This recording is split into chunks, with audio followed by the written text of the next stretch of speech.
বন্ধুরা, আজকে যে সার্কিটটি আপনাদেরকে দেখাবো, তো আমরা অধিকাংশ সময় এই টাইপের সমস্যায় পড়লে আমরা সঠিকভাবে কাজগুলো না জানাতে সমস্যায় পড়ে যাই এবং কাজগুলো না বুঝাতে অনেক ঘাটাঘাটি করতে হয়। তো সমস্যাগুলো খুবই সিম্পল সমস্যা। যদি আপনারা প্রথম অবস্থায় ধরতে পারেন তাহলে অতি সহজে কাজগুলো উঠাতে পারবেন।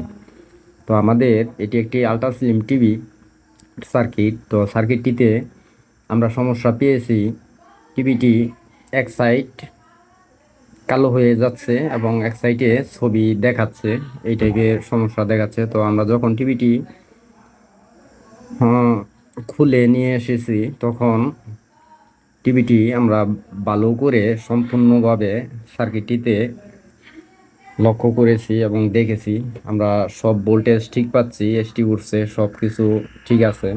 তো টিভির এক সাইড কি জন্য চেপে যাচ্ছে, এটির জন্য আমরা যখন সার্কিটটি মাপ দেওয়ার পর আমরা অবশিষ্টে কিছু সমস্যা পেলাম, আপনারা লক্ষ্য করবেন।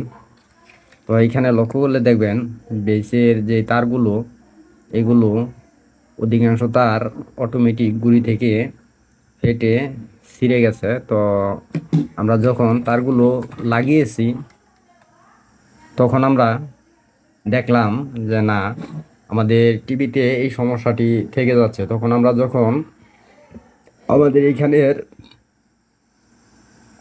180 যে ভোল্টেজটি এটি মাপ দিচ্ছি, তখন মাপ দিয়ে দেখলাম আমরা এখানে ভোল্টেজ কম আছে এবং ভোল্টেজ উঠানামা করছে। তো এর জন্য আমরা যখন সার্কিটটি চেক করি তখন আমরা এই সমস্যাটি দেখতে পাই।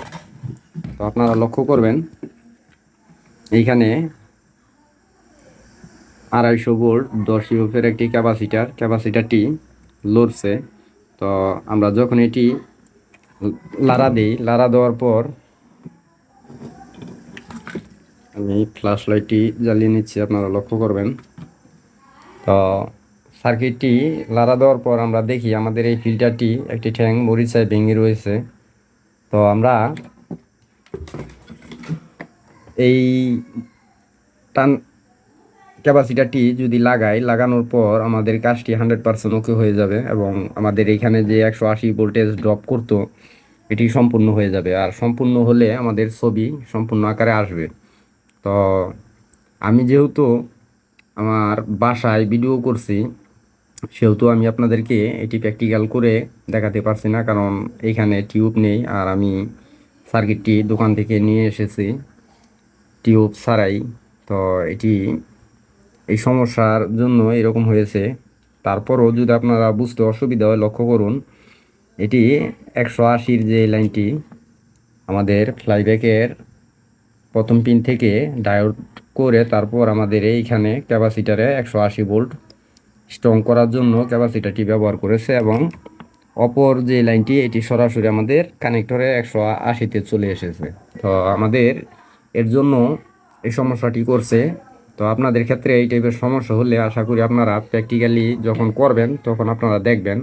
তাছাড়া যদিও আপনারা কোনো জায়গায় বুঝতে অসুবিধা হয় আপনারা বললে আমি এটি টিউবে লাগিয়ে প্র্যাকটিক্যাল আকারে করে দেখাবো। তো সবাই ভালো থাকবেন।